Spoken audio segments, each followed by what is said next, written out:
Today, I'm going to be talking about the top 5 reasons why I personally witnessed people getting fired from fine dining. Damn! I'm sorry. Let's get right into it.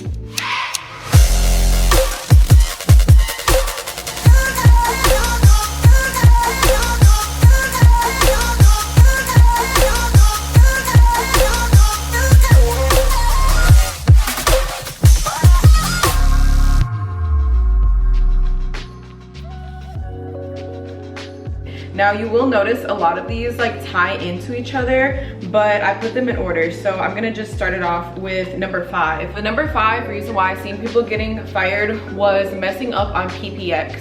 PPX is like VVVIP, like the owner's friends and things of that nature. So very important clients. Messing up on these tables would come down to the guest perspective. So you might be doing your job perfectly right, but to them, it's wrong. So these tables were really hard to navigate, and I talk about them in my other video about how to make money and how much money you make in fine dining, because these tables happen all the time. For example, I've seen someone get fired for dropping a check on a table that was the owner's friends. The owners had sent this table in and was meant to be a full comp meal, and the server at the end of the dinner thanked them and dropped them their check. Boom, server was fired for dropping the check, because technically from the owner's perspective, embarrassed me. This guest I sent in to have a free experience on my tab, and you drop the tab to them. Also, they might make a problem out of something that's not a problem. For example, I had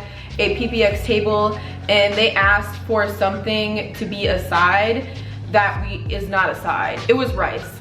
They wanted a side of rice. We're a steakhouse, we don't have rice as a side. So although we do have it in the kitchen, it's not a side, and we can't just make things up. So I had to be like, you know what, I'm gonna go talk to chef and see if I can make that happen for you. And he got so upset that he ended up texting the owner and saying like, oh, this girl should be fired, she doesn't know the menu, da da da da da. Sometimes these guests come in and they feel extremely entitled. Other times the guests come in and they're very grateful, thankful, humble people, but sometimes they're really stuck up, oh, I know the owner type guests.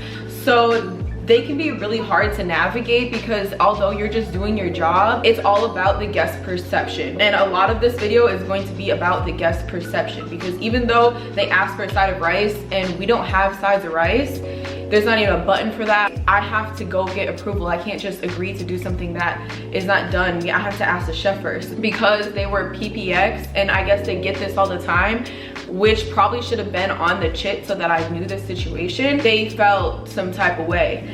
I've seen people get fired from PPX tables.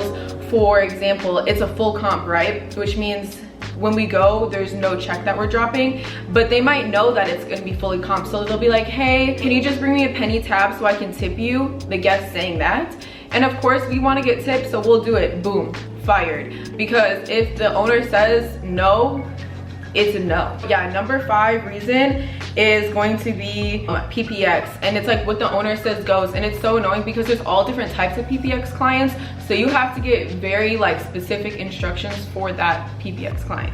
All right, number 4, guest reviews. Again, it's about the guest perception. The guests can have a bad experience, but really you did everything right, and they write a raving terrible review about you even though you didn't do anything wrong. For example, I was pooling with someone, which means me and him were sharing, our sections, and I would even introduce hey, this is such and such, we're taking care of you together.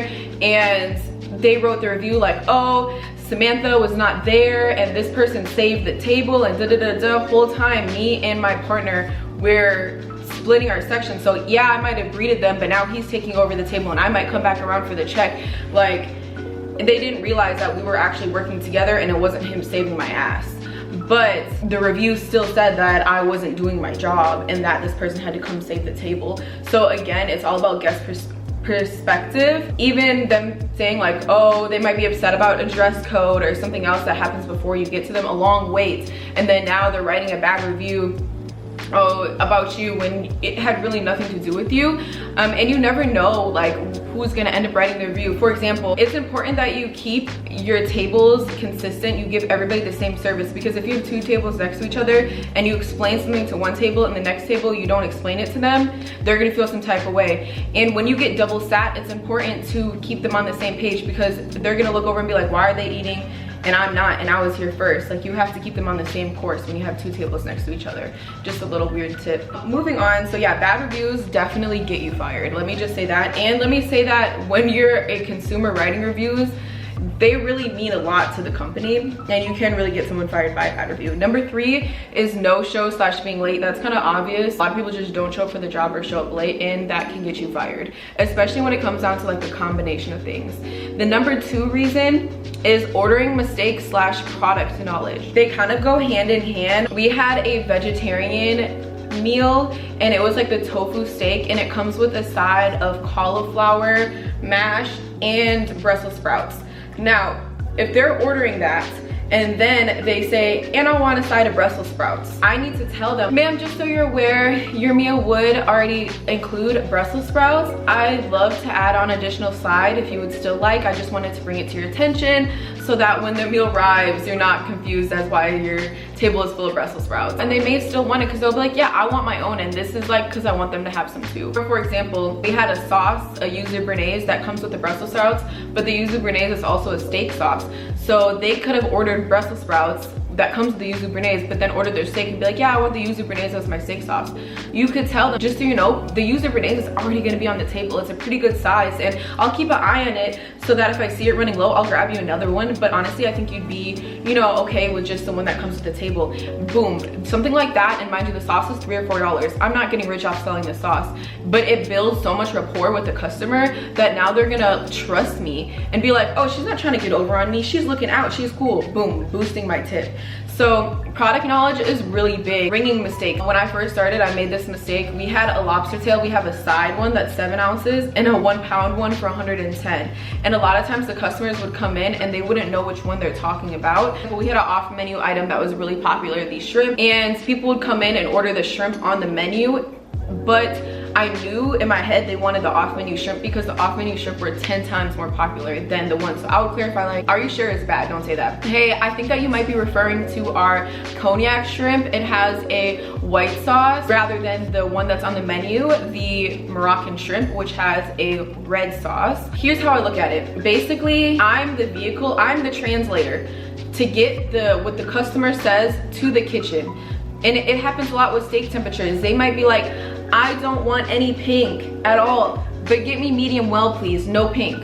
Okay, you're asking me for well done. I'm gonna tell them well done, and I'm not gonna sit and argue with you and tell you, oh, it's actually well done what you're asking for. No, I'm just gonna do that when they come it out. Here's your medium well steak, no pink, you know? You have to be able to translate those type of things and make sure they get what they want without telling the customer that they're wrong. You're really the translator in that situation. Product knowledge is really important, especially maybe we're out of something, you have to suggest something else. And ringing mistakes. Sometimes the buttons are close to each other. I've accidentally rang in something because of the button, so that's why it's important. Check your order, check the screen, check the ticket, and be there when your food drops. Being there when your food drops is like the #1 way to stop. Not the #1 because it's actually the last chain of command, but it's a huge important thing to make sure the food hits the table correct, is being there. Another note on number 2 is that when you do make a mistake, know when to own up to your mistake, when to tell a manager, when to tell the customer, because a lot of people try to lie to cover their mistakes. And a lot of the times the managers will find out. Sometimes you can get away with it with the guests, but again, they might catch you on the back end with a bad review. You think that you got away with it, but really they just didn't say anything to you and now they're writing you a bad review. So when you make a mistake, it's best to just recover the guest. You can say you made a mistake. Like people make mistakes. They'll be understanding most of the time. Sometimes they're not, but either way, they're gonna respect that you owned up to it. So when you make a mistake, you have to own up to your mistake, because it's really a lesson for you to be learned in that. Okay, the #1 reason why I've seen people getting fired was having a bad attitude. This always turned into a bad review. This means not only with the customers, but with the managers. I put /not submitting because in my restaurants, I felt like the managers just wanted a lot of yes man, didn't want pushback, and it was more so like do what I say and don't ask questions.